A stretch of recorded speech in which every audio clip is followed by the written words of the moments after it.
Jenis elemen struktur pada pelajaran Mekanika Teknik kelas 10 SMK jurusan DPIB. Yang pertama ada balok dan kolom, yang kedua ada rangka, selanjutnya ada rangka batang, pelengkung, dinding dan plat, cangkang silindrikal dan terowongan, kubah dan cangkang bola, kabel, membran tenda dan jaring. Nah, ini adalah jenis-jenis elemen struktur, banyak ya. Mari kita bahas satu-satu. Kita mulai dari balok.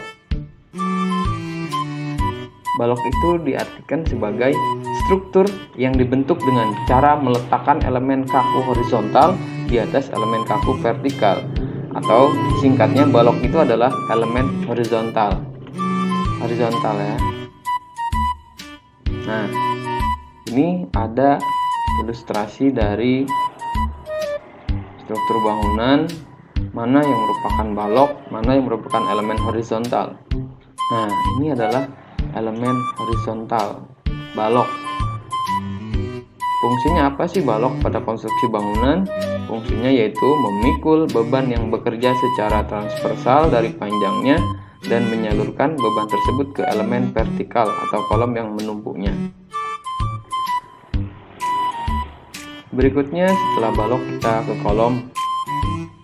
Kolom diartikan sebagai batang tekan vertikal dari struktur yang memikul beban dari balok. Artinya, kolom ini adalah elemen vertikal. Kalau balok elemen horizontal, kalau kolom elemen vertikal. Nah, ini ada ilustrasi gambarnya. Mana yang merupakan kolom? Nah, ini namanya kolom ya. Sebelum kita belajar ini kita sebut tiang gitu kan. Padahal kalau tiang itu tiang listrik, tiang bendera. Tapi kalau dalam konstruksi bangunan, jangan kalian sebut lagi tiang, tapi namanya adalah kolom, elemen vertikal. Fungsinya yaitu meneruskan berat bangunan dan berat beban yang ditopang bangunan, yaitu manusia dan barang, serta hembusan angin. Nah, ini fungsi dari kolom. Kolom itu sebenarnya ada dua, ada kolom utama, yaitu kolom yang berfungsi menopang beban utama yang berada di atasnya. Nah, ini dia kolom utama, ilustrasi gambarnya. Dan ada juga kolom praktis, berfungsi membantu kolom utama, pengikat dinding supaya dinding stabil. Biasanya nih ada di tengah-tengah, misalkan di ujung dan ujung itu ada kolom utama.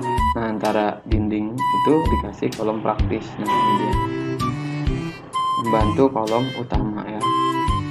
Itu balok dan kolom. Selanjutnya, elemen struktur berikutnya ada rangka.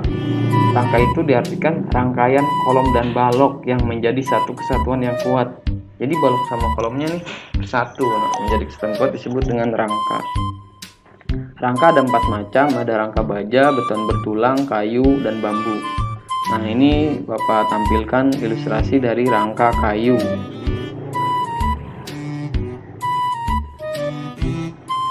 Selanjutnya ada rangka batang. Kalau tadi rangka gabungan balok dan kolom, sekarang ada rangka batang. Apa sih rangka batang itu?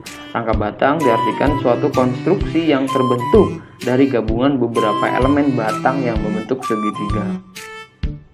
Ini ilustrasi dari rangka batang, yaitu jembatan yang merupakan rangka batang segitiga. Selanjutnya ada pelengkung. Elemen struktur pelengkung diartikan struktur yang dibentuk dari elemen garis yang melengkung dan membentang antara 2 titik, membentuk busur. Nah, ini ilustrasinya nih.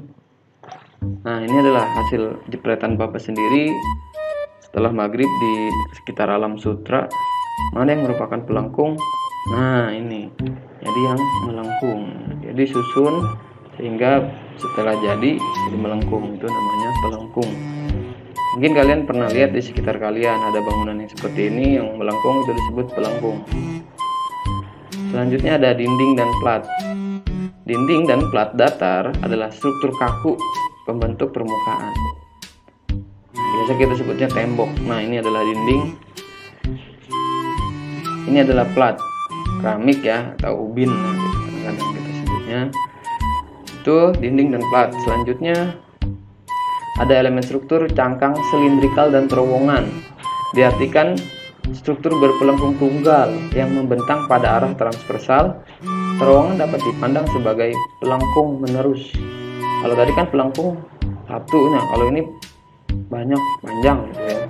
Pelengkungnya menerus, itu disebut terowongan. Ini ilustrasi gambarnya. Jadi pelengkungnya menerus, terus menerus, disebut sebagai terowongan. Selanjutnya elemen struktur berikutnya ada kubah dan cangkang bola. Diartikan sebagai bentuk struktural berdimensi 3 yang kaku dan tipis serta memiliki permukaan lengkung. Nah, ini ilustrasi dari kubah. Ini adalah desain kubah kaca di Reichstag Dome di Jerman. Elemen struktur selanjutnya adalah kabel. Nah, ini jangan diartikan kabel listrik ya. Kabel di sini diartikan sebuah sistem struktur yang bekerja berdasarkan prinsip gaya tarik. Nah, biasanya kita lihat di jembatan-jembatan yang panjang ya. Nah, ini kabel nih. Jadi ya dia menopang dan bekerjanya berdasarkan prinsip gaya tarik. Nah, selanjutnya elemen struktur berikutnya ada membran, tenda, dan jaring. Nah, ini ilustrasi apa ini? Ini adalah ilustrasi membran. Membran itu suatu lembaran bahan yang sangat tipis, fleksibel, dan hanya dapat menahan gaya tarik murni. Nah, ini adalah ilustrasi payung yang ada di kota Mekah, kota Madinah, di Indonesia juga sudah ada di Masjid Raya Banten. Kalau kalian pernah ke sana, ini contoh dari tenda. Tenda ini dibentuk dari permukaan membran. Membran tadi kan suatu lembaran bahan yang tipis. Nah, kalau dia sudah dibentuk seperti ini namanya tenda. Dan ini adalah jaring. Sering kita lihat di pembatas di lapangan futsal ya. Ini adalah elemen struktur. Jaring permukaan 3 dimensi yang terbuat dari sekumpulan kabel lengkung yang melintang.